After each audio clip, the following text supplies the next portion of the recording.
Hello, my name is Chris Smoot. I am the Director of Campus Security here at Rockingham Community College. I appreciate your time, and I would like to take a few minutes now to go over with you some security and safety procedures that we think are important for you. The RCC Campus Security Office is located in the Whitcomb Student Center on the main level in room 201. That's just immediately to the left as you go in the front doors. Welcome any of you to stop by any time. If we're not there, we're probably out patrolling the campus somewhere, but we'd be more than glad to chat with you. If you need to contact campus security, there are a number of ways. There are security officers on campus on duty 24/7. The usual way to contact us is by calling the main campus telephone number, 336-342-4261. Extension 2299 is the main extension because that's answered, again, 24/7. But our office numbers are 2326 or 2001.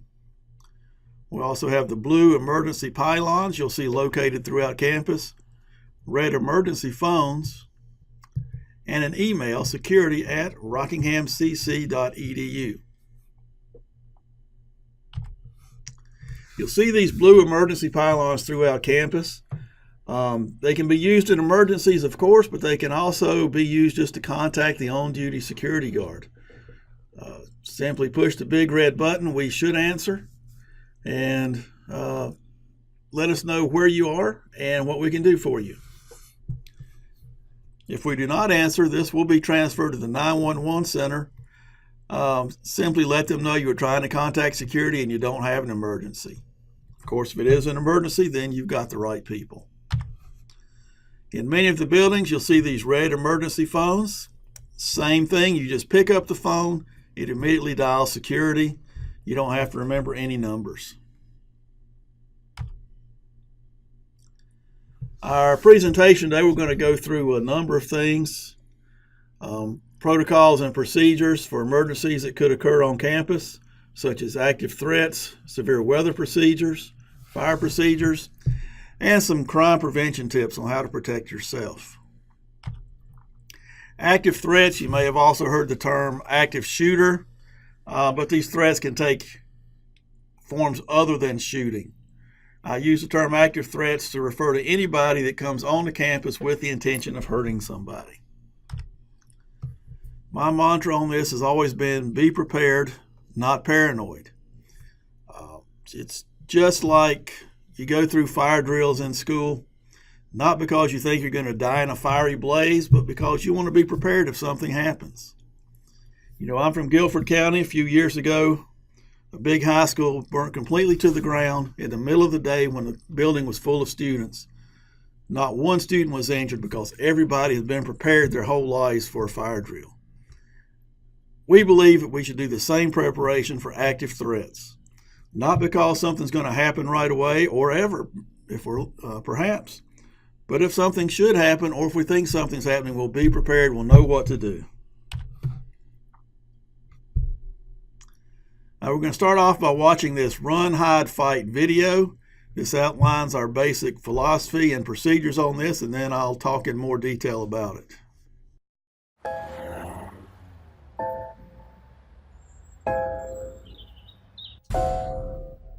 It may feel like just another day at the office, but occasionally, life feels more like an action movie than reality. The authorities are working hard to protect you and to protect our public spaces.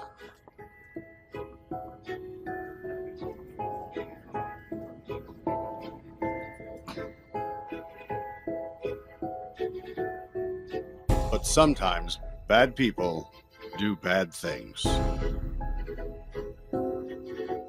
Their motivations are different. The warning signs may vary, but the devastating effects are the same. And unfortunately, you need to be prepared for the worst.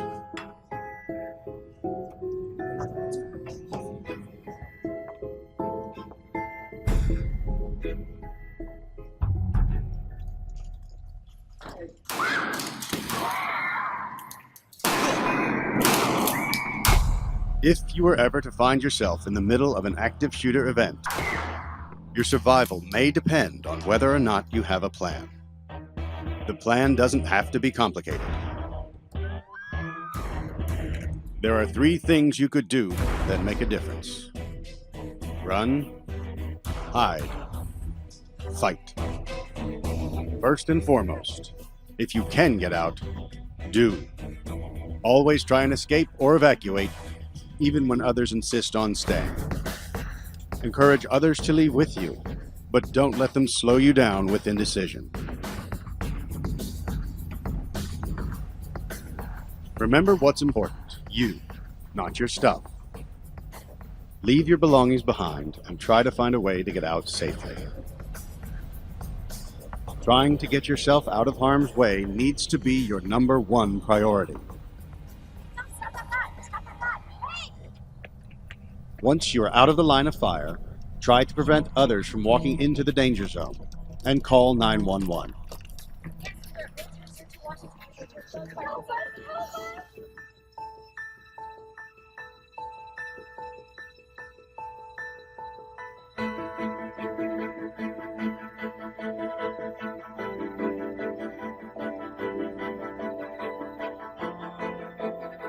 If you can't get out safely, you need to find a place to hide.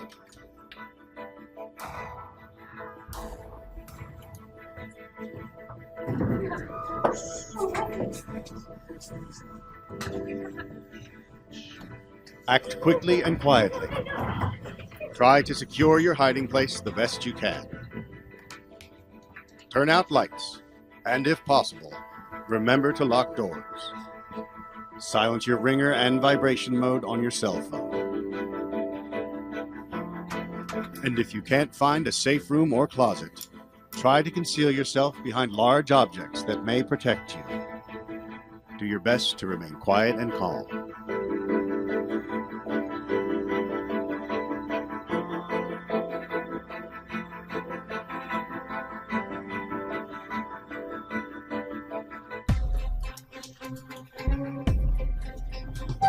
As a last resort, if your life is at risk, whether you are alone or working together as a group, fight.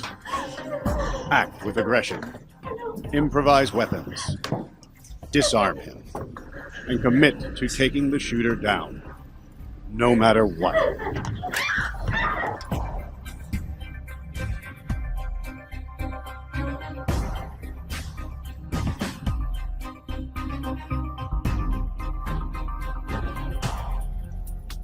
Try to be aware of your environment. Always have an exit plan. Know that in an incident like this, victims are generally chosen randomly. The event is unpredictable and may evolve quickly. The first responders on the scene are not there to evacuate or tend to the injured. They are well trained and are there to stop the shooter.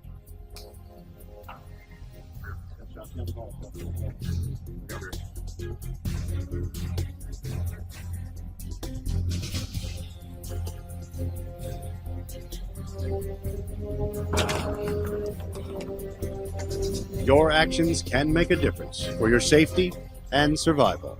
Be aware and be prepared. And if you find yourself facing an active shooter, there are 3 key things you need to remember to survive. Run, hide, fight.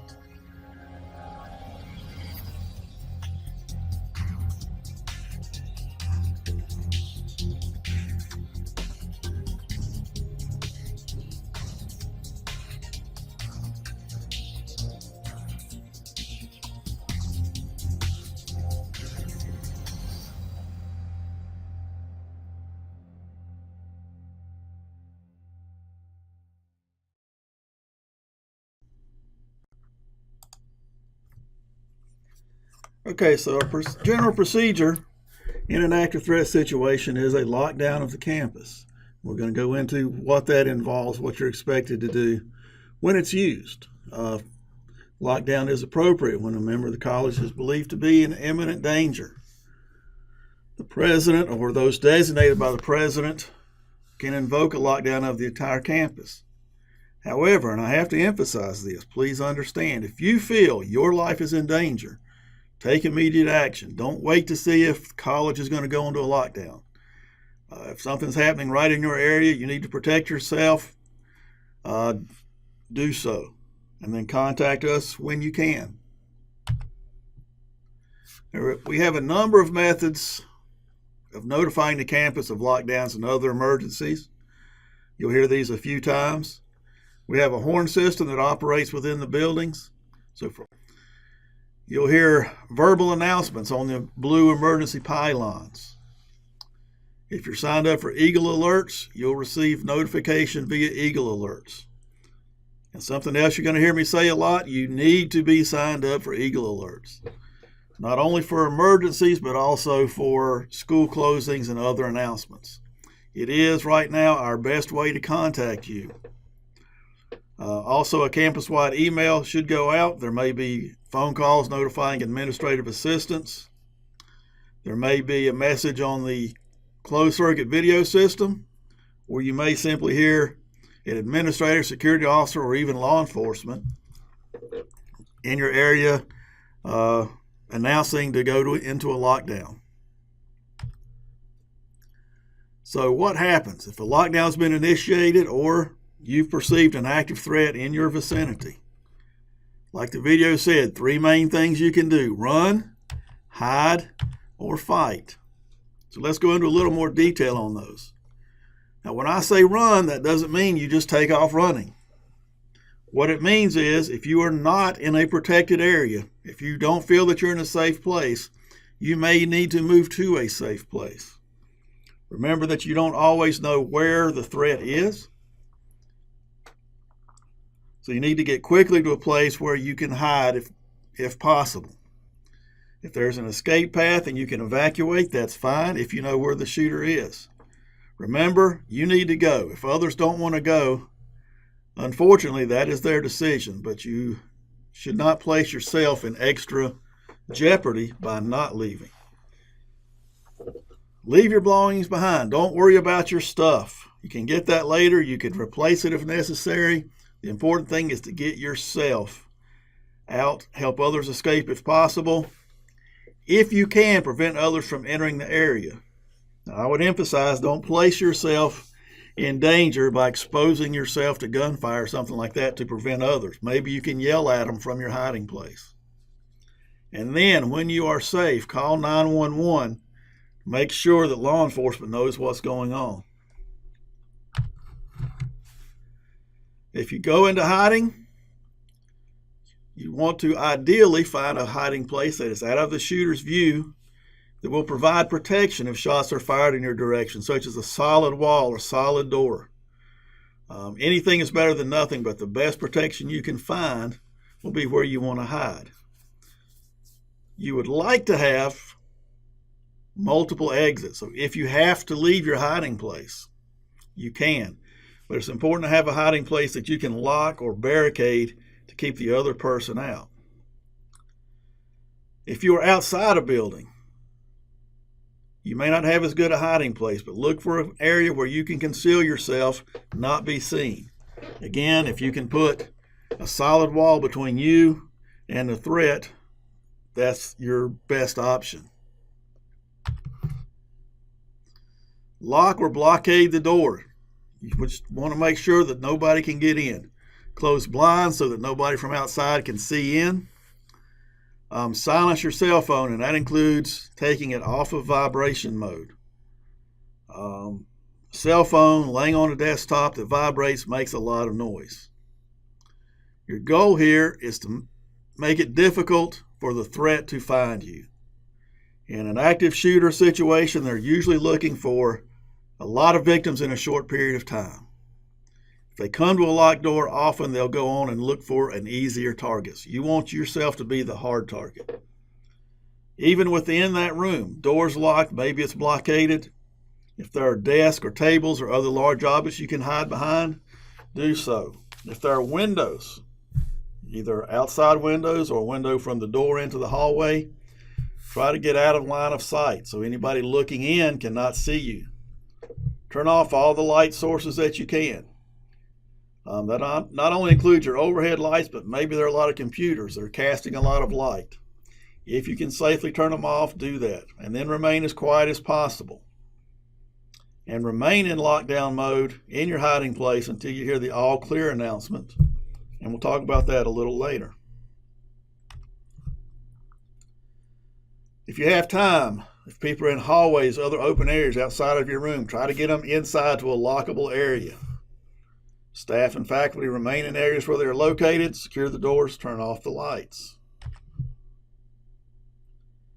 Run, hide, and fight. Now, we're not encouraging anybody to attack an active threat, but we have to accept the possibility that you could be in an area where the threat enters and there's nowhere to hide. The sad reality is, in a couple of very famous and prominent active shooter situations, students went into large areas where they thought they would be safe. The shooters entered and then very slowly and methodically began killing people because nobody had thought about or been trained or been conditioned what to do when you're in the room being attacked. And this is a terrible thing to think about, but it's just like I said with fire drills. Plan ahead. Don't be paranoid about it, but start thinking ahead about what would I do in an emergency. You want to incapacitate the shooter, act with physical aggression, improvise weapons. That means when you're in your hiding place, look around you and see what could I use as a weapon if I have to. And once he comes in there, commit your actions. Don't stop until he stops or runs away.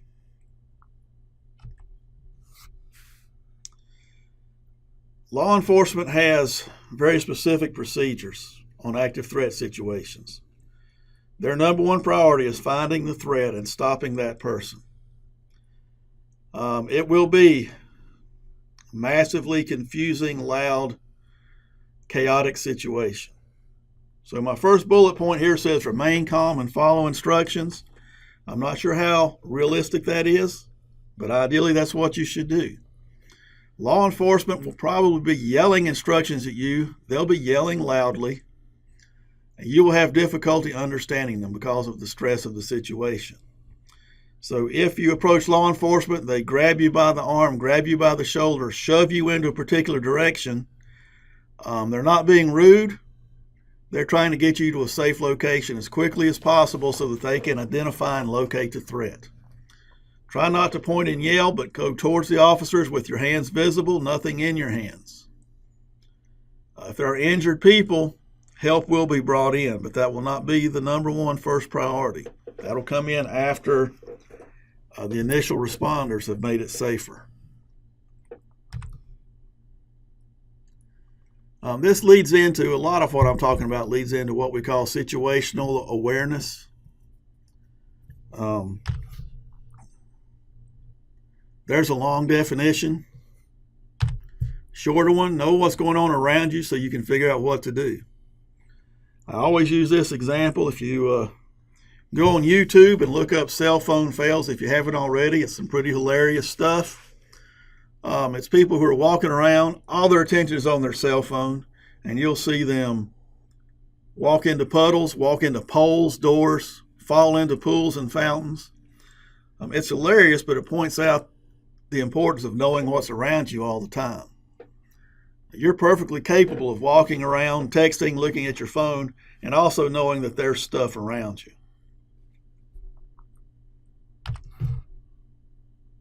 It's what you need to know not to be surprised. For emergency contacts, I can't emphasize enough, if you need the fire department, the EMS, or the sheriff's department, do not call campus security first. Call 911 first. They have the training, the equipment to deal with the emergency. Then, if you have time after you've notified 911, call campus security on extension 2299 or one of those other methods I talked about. Hit the button on a pylon, pick up a red phone. If you can't remember any of that, you can call the college switchboard at 0. Let us know 911's been called. Here's the emergency, where it is. We will respond and assist the 911 responders. But if it's a true emergency requiring fire, medical, or sheriff's department, please call 911 first. Let's talk a little about our communication system a little more. I mentioned some of the aspects of it, and I'm going to talk about the pros and cons and a little bit about what's planned for the future. So our emergency warning system consists of the interior horn system. I'll show you a little bit the picture of the signs that are posted in every room. Our exterior call boxes, which are the blue emergency pylons, they have lights and audible messages, emails, and Eagle alerts. Notice that's bold and it's underlined. Please sign up for Eagle alerts. A lot of important information gets on there, not just emergencies, but certainly you need it in an emergency. So these are the signs posted in each room. The fire alarm, you're pretty familiar with that. A shrill blast, the horn system,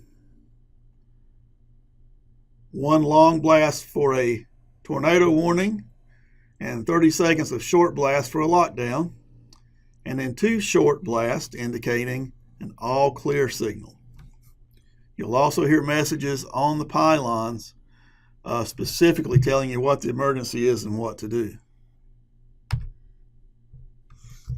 Now, our interior horn system. This is, it was a good system when it was installed, but it is outdated. It's been deteriorating, so there are problems with it. It's not audible in all areas or in all buildings. We have contracted with an engineer to design a replacement, working through the process of a long process, bidding, contracting, installing, but it is in the works. In the meantime, everybody should be on Eagle alerts. And in any emergency, whether it's an active threat, a fire, a tornado, or weather emergency, be prepared to take action on your own, even if you have not heard an alert from security or from the campus staff.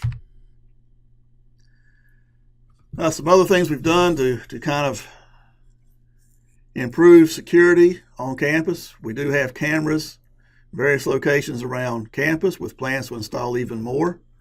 Allows us an easier way to keep up with what's going on as well as to review anything that may have happened. We're always trying to improve lighting. We've made a lot of improvements, but if you're out here at night and you notice an area that's particularly dark that gives you concern, let us know. We'll try to improve the lighting there. And we've improved our landscaping. What's that got to do with security? Well, sometimes when it grows up, it gets overgrown, really bushy, it creates hiding areas, it creates dark spots, it blocks windows and visibility. So our wonderful groundskeeping crew has really made some improvements there that have helped the appearance and the safety of the campus. Let's talk about severe weather procedures. Tornado watch means that conditions are favorable for tornadoes. Doesn't mean there is a tornado. It just means we need to kind of be on high alert and keep monitoring. A tornado warning means a tornado or funnel cloud has been sighted or detected by the National Weather Service. When we receive a warning in the area, all the same systems go into effect. The Eagle alerts, messages on the blue emergency pylons, campus-wide email, telephone calls, long blast on the horn system. If you hear that, proceed to the refuge area designated in each building. This touches a little bit on the situational awareness I was mentioning. You need to know ahead of time where that is in the buildings that you spend your time in. Don't wait until there's a tornado to start trying to figure out a good place to go for a tornado. Same with a lockdown. The lockdown is short blast, a series of short blasts for 30 seconds. The all clear is 2 short blasts. The tornado is 1 long blast.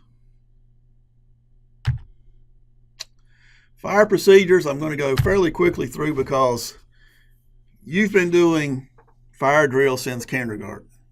In fact, if you went to daycare, you did fire drills in daycare that you may not even be aware of. There are fire extinguishers throughout the college facilities.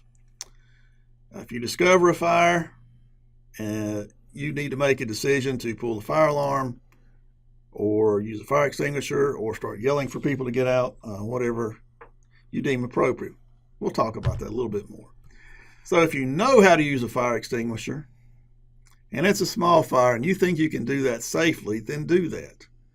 However, don't feel an obligation to use a fire extinguisher. Don't try to use a fire extinguisher if you don't know what you're doing, or if there's a big fire, or if you just don't feel safe doing it.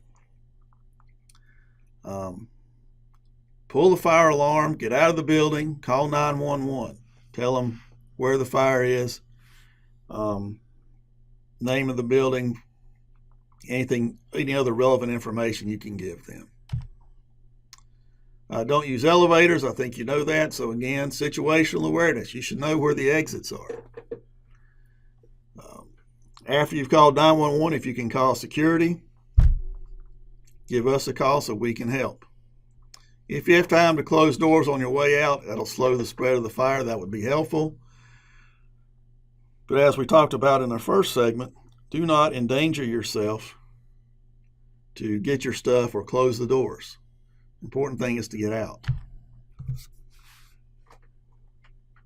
There's some relevant things on how to look after yourself, how to prevent yourself from becoming a victim of a crime. Relative to a lot of places, Rockingham Community College is an extremely safe campus. Crime is extremely rare, but you still need to be aware of these tips. And of course, all of these things apply when you go to other places, when you go shopping, when you go to other towns, cities, when you're traveling. All of these are good tips. So there are things that you can do to try to keep yourself from becoming a victim. And one of the most important things is to think about your safety before you need to. Proper preparation prevents poor performance. How can you be prepared?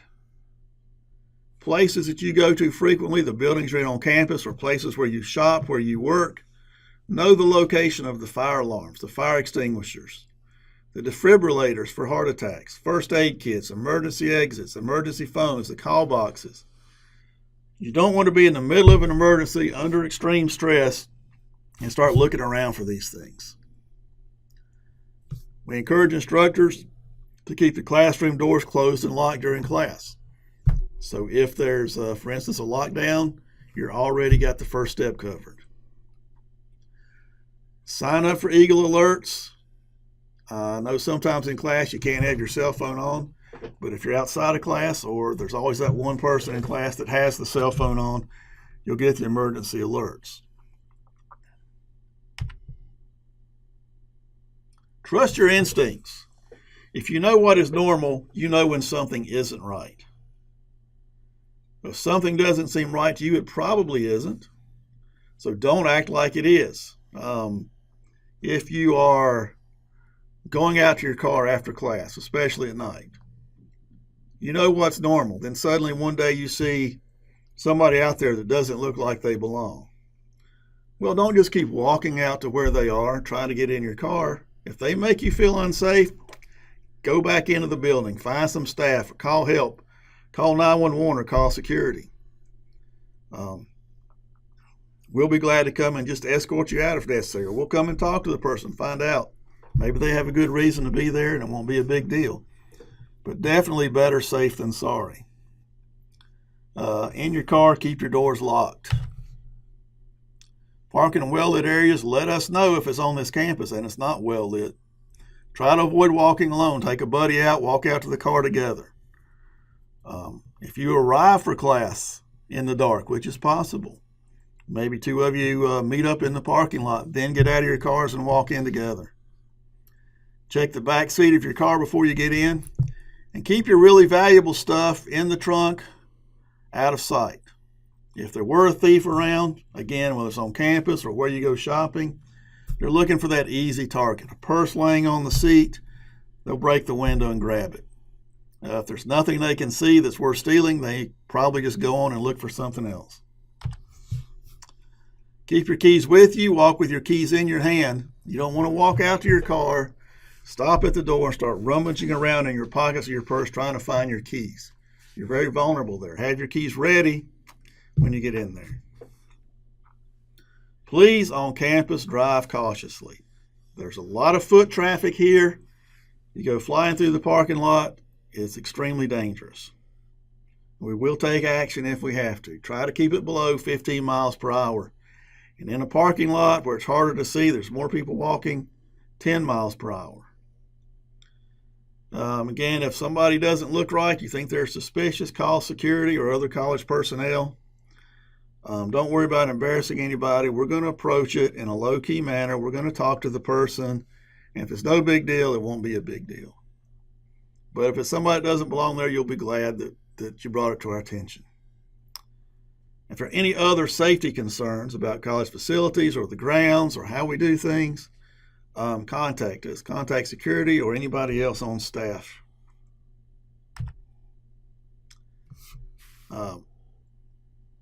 What I've talked about today, much of it is summarized or detailed in the Emergency Action Plan, which is available on the RCC website, and I encourage you to take advantage of that. Again, thank you for your time, and enjoy your time here at RCC.